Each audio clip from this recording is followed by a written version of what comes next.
Good afternoon, everyone.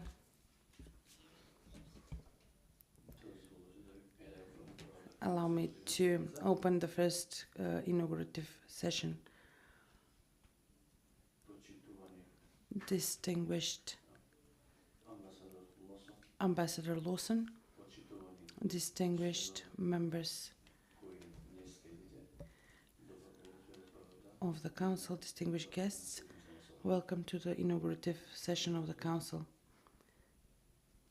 Distinguished media, allow me, before giving the floor to the attendees, to address before you distinguished Ambassador Lawson, distinguished members of the Council, distinguished guests, distinguished media and citizens who are following this session.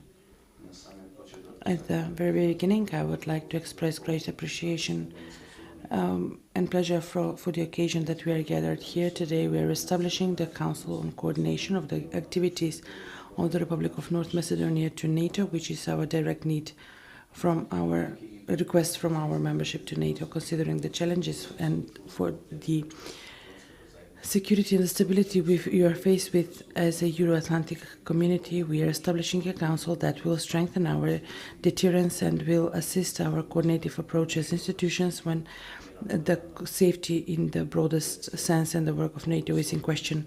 Above all, this council today confirms our dedication to the security through unity, as well as our strong connection with the United Kingdom, because of which today the Ambassador Lawson is next to me on behalf of our close ally and constant supporter of our Euro-Atlantic integration, the United Kingdom.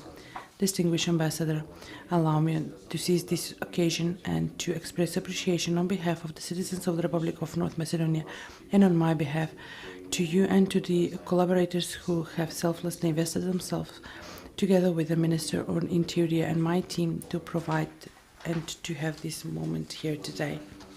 The establishment of the Council is a fragment of the overall support that the Republic of North Macedonia receives from the United Kingdom and which provides our accelerated Euro-Atlantic integration. In fact, this is what true friends and allies do for each other, and I am pleased that our two states have such a old, long and tangled string of close bilateral relations.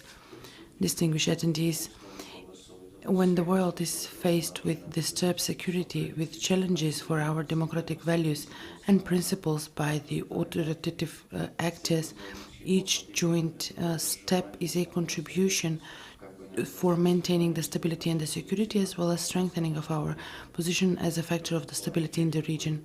This is the effect I am looking forward this Council to reach and to achieve. But we are not only a factor of stability in the region, we are equally and equal with our allies in NATO, currently 31 and soon 32, in preservation of the peace for over 1 billion citizens with whom we share the similar democratic determinations for peace and stability. As a member of 31, or 32 when we are expecting Sweden, as a member of the most powerful military and political defense alliance in the world, we are working towards the security of the citizens of the Republic of North Macedonia and the citizens of all other allies through implementation of the political will of deterrence. We are investing to the agreed overall for the overall plans to defend ourselves from the main threats of the alliance, Russia and terrorism. The authoritative actors tried to divide NATO, but instead they have received an alliance that is broadened and upgraded. NATO has never been more united than today and stronger than today. The members of NATO are investing in their defense as never before. This year we have reached the projected minimum of 2% of the BDP for our defense, which was agreed with our allies, out of which about 30% are planned for equipment and modernization of our army.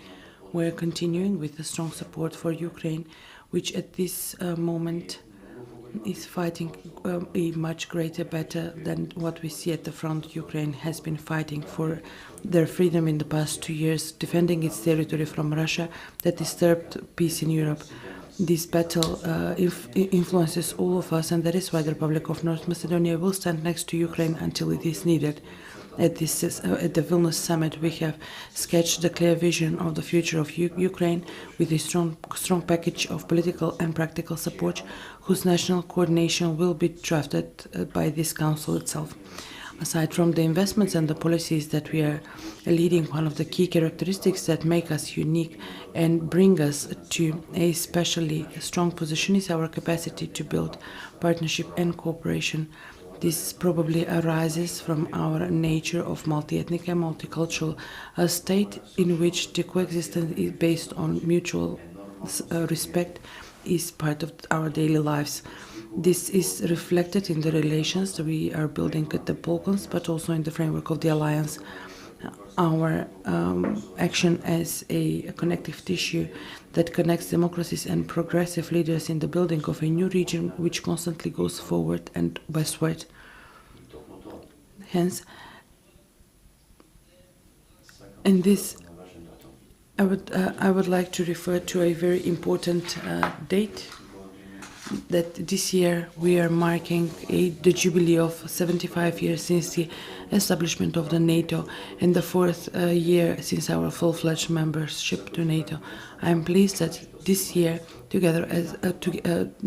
as Prime Minister, I will head the activities, sending a clear message for our citizens, but also abroad. Thank you for your attention. Now I would like to give the floor to our partner in this process, the Ambassador Lawson, who on behalf of His Majesty and the citizens have supported us in the past year since the very establishment of the Council. We would have more difficulties if it wasn't for him. So the floor is yours, Mr. Ambassador.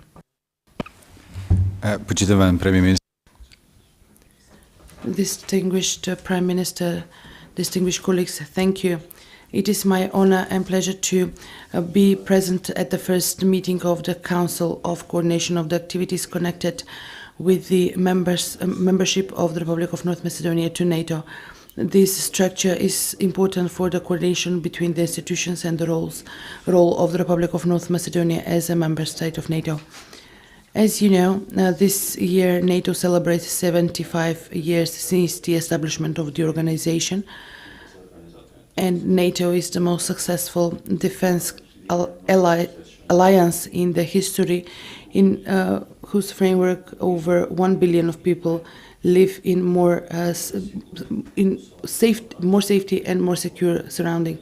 In the framework of the Western Balkans, NATO has a key role for the security of the region and for all of us.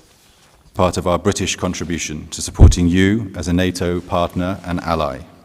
We work closely with other NATO allies, particularly the United States, to train and equip a battalion group ready for operational deployment by 2026 or 2027. And I've seen myself the excellent mentoring on reconnaissance, sniping, urban warfare, and other activities we have undertaken with you at Krivolak.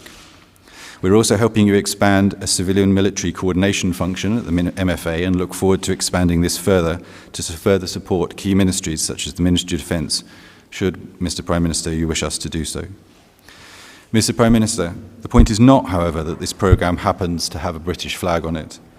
When our adversaries see NATO, they do not see just one flag, they see 31 flags, soon to be 32.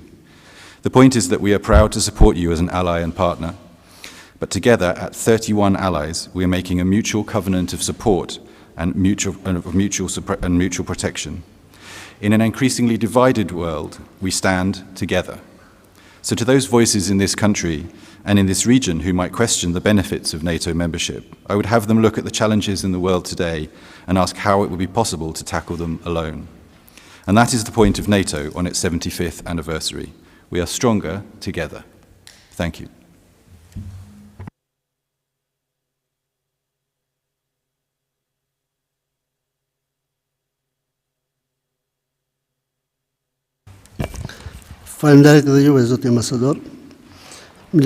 Thank you, Ambassador. Now allow me, in my personal name and on behalf of all citizens, to thank you. And now I give the floor to Minister Osmani.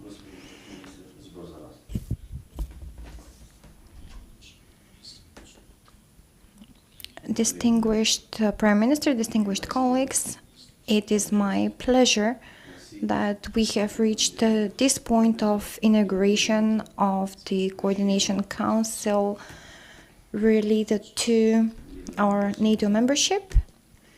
In few weeks, we will mark 4 years since our membership into the most important and first strategic priority of the country. Priority, a membership that led to guarantee of peace and stability, but also economic predictability.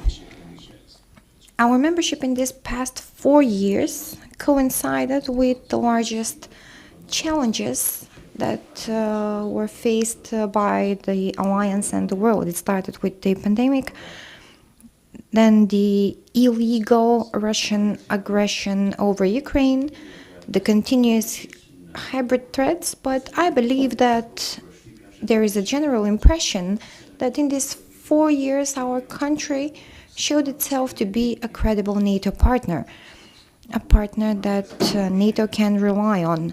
We've shown efficiency in our integration. I think that we had a record military integration into the alliance, but also in the political integration, the contribution we have provided in the past 4 years, whether related to the Russian aggression over Ukraine or the challenges that NATO faced, made us a true credible partner.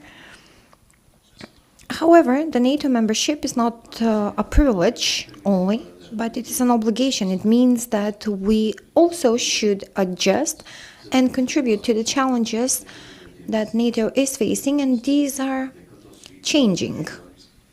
I mentioned the Russian aggression over Ukraine led and opened a new chapter in the collective security, but also the risks for the collective security, the strategic concept of NATO in Madrid, the conclusions from Vilnius are matters to which we also should adapt.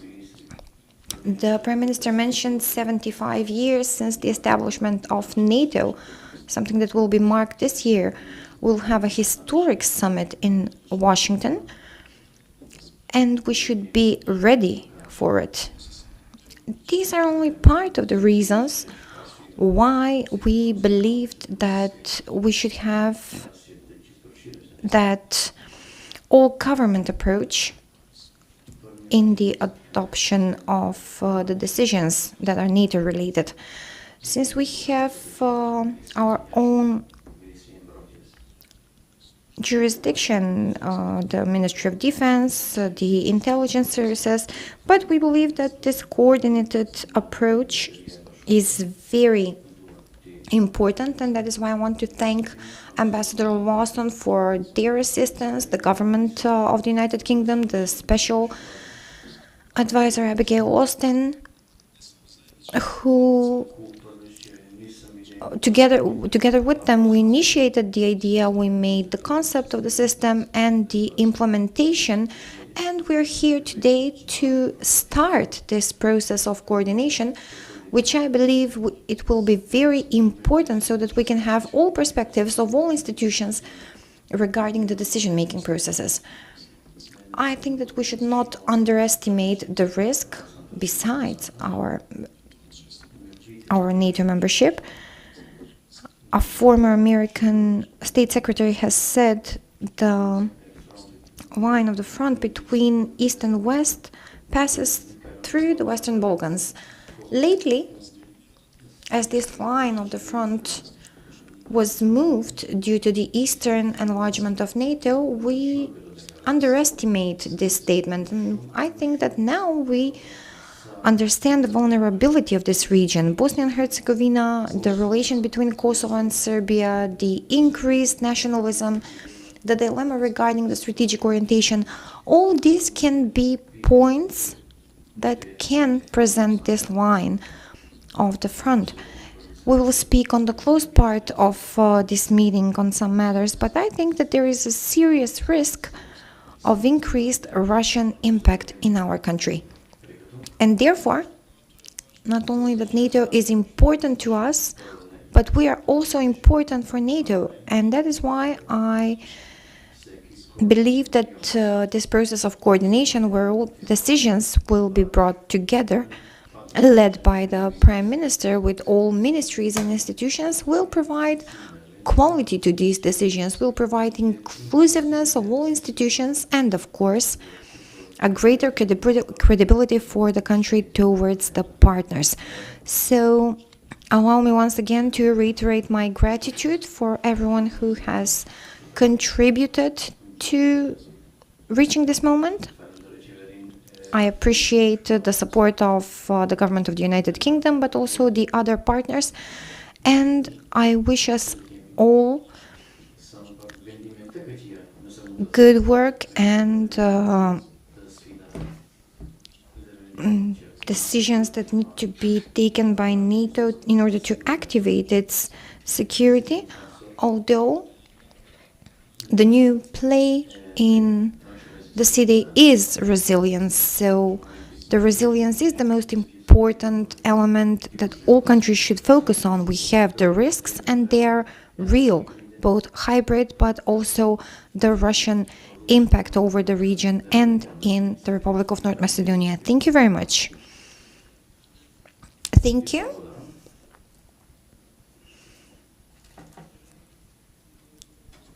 Now I would like to give the floor to Minister Petrovska. She is not here, so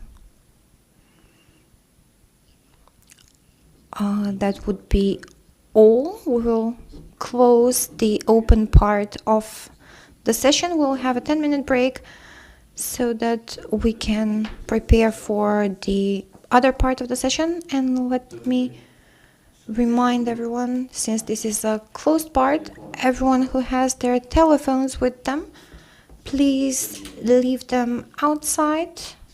The security certificates are also important, so if someone does not have this certificate, they will not be able to attend the second part of the session. Take these circumstances into consideration. Thank you.